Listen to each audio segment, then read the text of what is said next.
सबे फिराक तड़प तड़प कर कटी, सिकन बिस्तर की कहती है बड़ी मुश्किल से दम निकला। अरे भाई रो मत, मौत से किसकी यारी है, आज ये गए तो कल हमारी बारी है।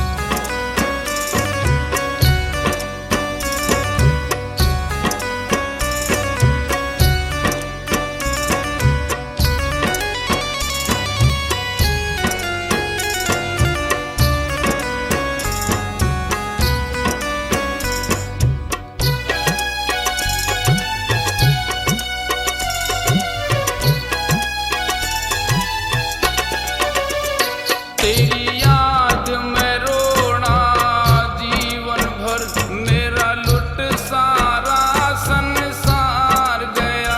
तू ऊपर बैठा न्याव करे, मन जीते जी क्यों मार गया।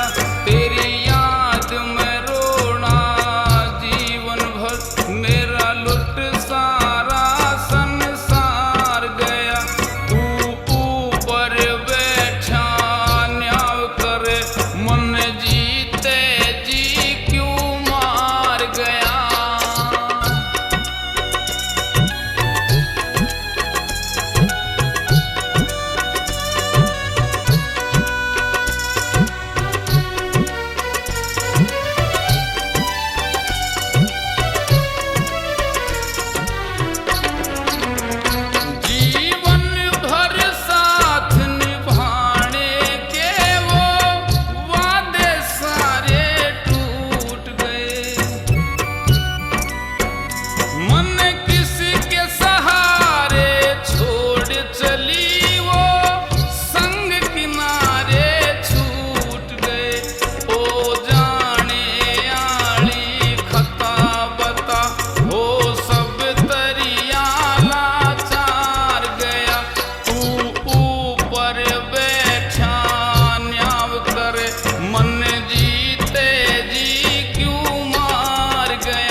आँख मेरी भर आती है, क्यों रूठ मेरा कर तार गया।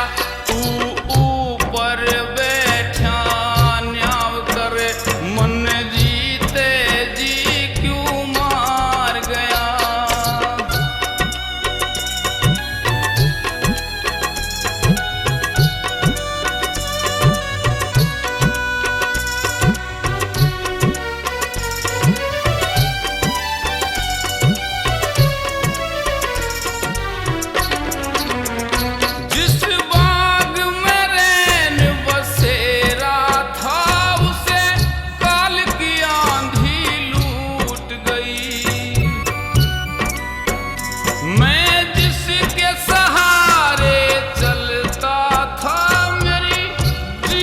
नैया फूट गई, पथवा